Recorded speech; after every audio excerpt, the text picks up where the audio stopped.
ध्येयं सदा परिभवाग्नमभीष्टदोहं तीर्थास्पदं शिवविरञ्चनुतं शरण्यं प्रत्यार्तिं प्रणतपालभवाब्धिभूतं वन्दे महापुरुषते चरणारविन्दं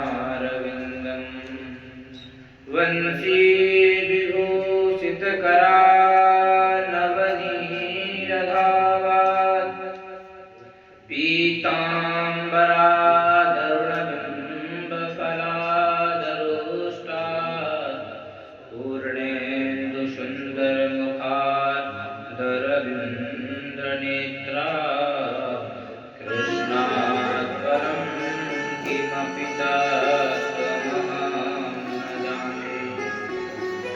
नारायणं नमस्कृत्य नरं चैव नरोत्तमं देवीं सरस्वतीं व्यासं ततो जयमुदीरये।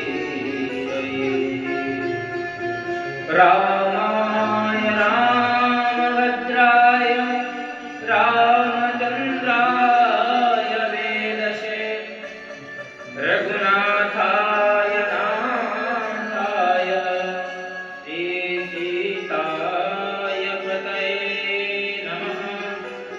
अतुलितबलधामं हेमशैलावलेहं धनुर्धरकृशालं ज्ञानिनाग्रगण्यं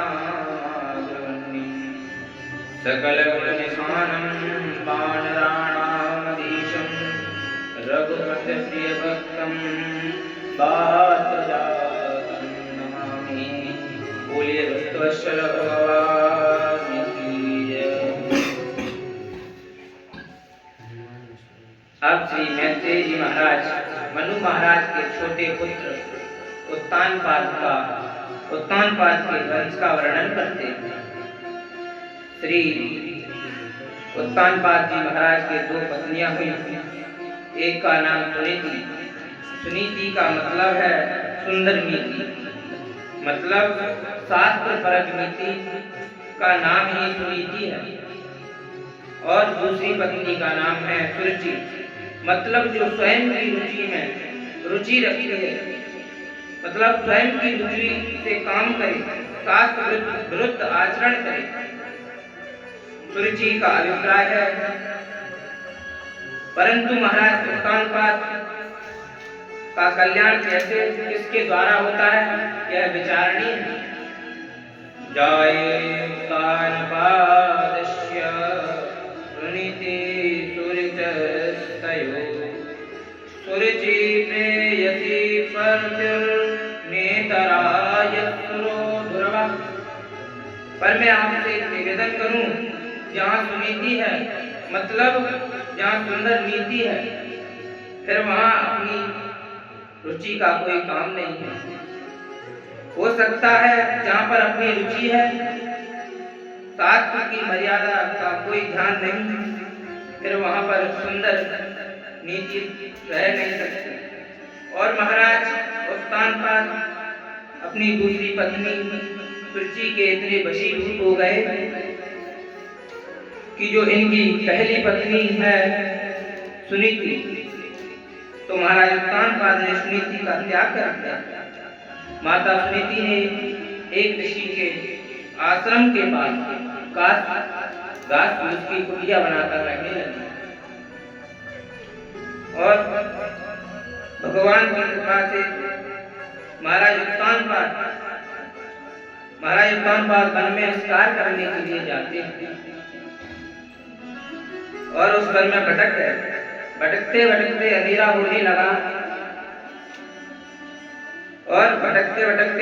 लगा संयोग से महाराज उत्तानपाद वहीं पर पहुंच जाते हैं जहां पर माता सुनीति कुटिया बनाकर रहा करती थी।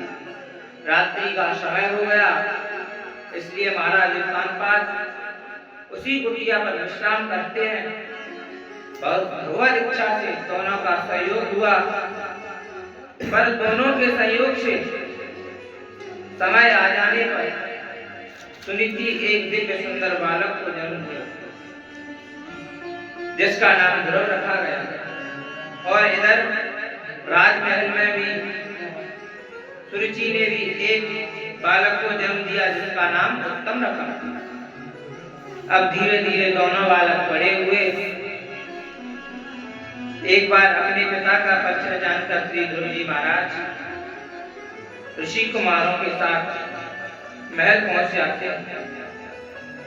वहां पर महाराज उत्तानपाद अपने सिंहासन पर बैठकर अपने दूसरे पुत्र उत्तम को अपनी गोदी में लिए हुए, परंतु जैसे ही श्री ध्रुव जी महाराज को देखा तो तुरंत उत्तानपाद श्री ध्रुव जी के प्रति वात्सल्य उमड़ पड़ा और ध्रुव जी को अपने अंग में भरने ही वाले थे। उसी समय सुरुचि की दृष्टि ध्रुव जी के ऊपर पड़ी और दोनों और दौड़कर महाराज उत्तानपाद के हाथ पकड़ लिए। एकदा सुरुचे पुत्र मंगा